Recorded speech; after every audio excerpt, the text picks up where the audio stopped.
Time for our next book. Washington correspondent Brian O'Donovan's lively and authoritative reporting of a tumultuous period in American life has been must-watch TV, covering the extraordinary presidency of Donald Trump and the knife-edge election of Joe Biden. His unique perspective on big stories such as the white supremacist protests in Charlottesville, the COVID emergency, the Capitol riot, and the murder of George Floyd and trial of his police killer. A visceral sense of what it's like living in a country shaped by guns, God, far-fetched conspiracy theories, and the running sore of racism. Sounds absolutely fascinating. The book is 4 Years in the Cauldron by Brian O'Donovan. First off, Dave, I have to ask, did you read it in his voice?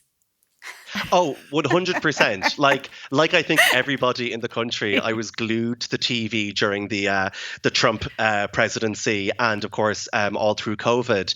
And it got to the point where myself and my wife had sort of a platonic crush on his very calming voice. We would tune in every week. And that's essentially what this book is. Yeah. Like, you can almost hear that sort of RTE intonation. You know, it was freezing in Iowa, but a different kind of storm was brewing in the capital, like that kind of thing. I hope there's an audiobook. I hope he does the audiobook.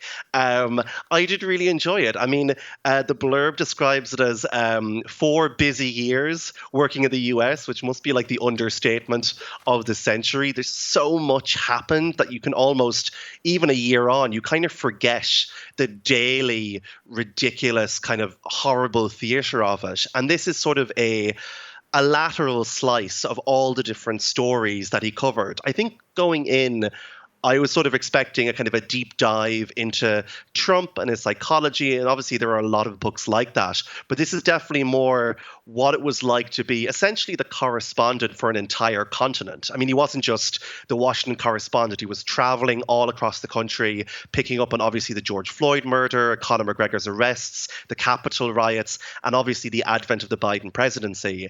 And a lot of like human interest stories as well. But I think what kind of tied it together for me is a sort of human interest story of Brian, sort of like essentially like going through all these different places, rushing around, trying to cover everything. There's all these quite cute little stories of like him having a going away party for his camera woman, and they realized they would never have a moment where they would find time to do it. So just had like cans on a train going back to the office, or like hopefully I'm not getting him in trouble by saying that. Or like a huge story breaking when he was on a holiday with his kids. So he had to throw on a suit jacket and shirt and do the news in his shorts with the camera angled so you couldn't see. All this kind of stuff like really humanized his sort of experience. So I did find it really enjoyable. When did he get time to write this? Because he's so busy. I don't know. And I think when you read it, it is a very how would I put it? You can tell he was using his notes a lot. It is, I would say, that sort of, it's a light touch. I wouldn't say you get a lot of maybe his personal opinions on Trump and on the sort of the era that it was. Like, it's quite, I guess, careful, as all journalists kind of have to be when they're talking about this kind of stuff. So it does feel a bit like reading his reports. I enjoyed sort of revisiting those times, but I could see why someone else reading it might be like, I watch the news religiously. I can remember almost these lines through it. We have to remember as well how big America is. Like, he is literally flying over to all these different states. I know he's based in Washington, but he, as you said, has to be everywhere because he has to follow the stories. Yeah, and it's very much like on the ground, like particularly the depictions of the Capitol riots where like, you have to remember, like his job was to walk in among these crowds at a time when avoiding crowds was national medical advice. And there's quite like scary stuff of like a moment where a Proud Boy rioter was like, "That's a reporter, get him." And luckily, everyone just kind of didn't. That people just kind of like walked off. But like they're like having someone try and incite violence against you on the street is quite stressful. It was stressful for me to read. I think as well, us being over here, as you said, we were watching all the reports and I guess we didn't really get a full sense of what it was like. And as you said, he was in the middle of all of that. And over there, I guess it is quite worrying, as you said, knowing that people could just attack you on the street.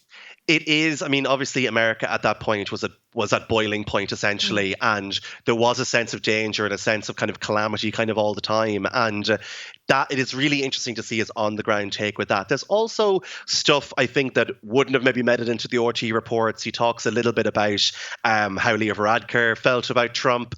Obviously, again, quite careful, but you get some stuff that maybe wouldn't make news, just like personal comments and things like that. And you also get what I find as kind of, I think maybe we all did, as a sort of a hopeful ending towards the book, the advent of the Biden presidency, and little kind of like cute anecdotes of the fact that if you wanted to get Biden's attention during a press conference, you just shouted Ireland and he'd pay more attention because he obviously is a bit of a growl for Ireland. And suddenly all the American reporters started doing that as well. So it is interesting. There's a lot of stuff maybe that wouldn't have made it into the reports, and I did find it fascinating.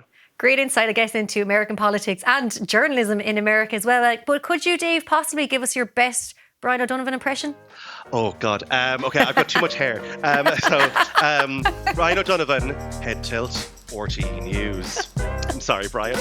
I love you. Oh, brilliant.